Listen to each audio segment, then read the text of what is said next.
بالنسبه للمندرين ديال 6 دراهم خديت فيه كاين 6 دراهم، كاين 7 دراهم، وكاين 8 دراهم في السوق. انا خديت هذا ب 6 دراهم.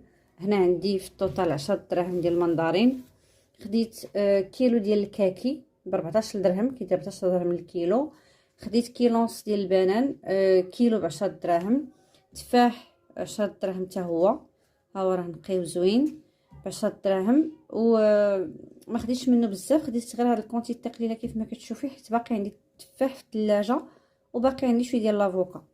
هنا عندي 10 دراهم ديال الفواكه الجافه ديال الكركاع، حيت باقي عندي واحد شويه، على خديت غير 10 دراهم.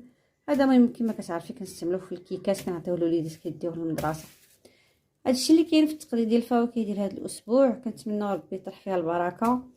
قد يا اختي لا ليست ديالك، ضبطي الميزانيه ديالك وسيري للسوق، والله يجيب التيسير للجميع يا ربي امين. يلا يومكم مبارك وسعيد.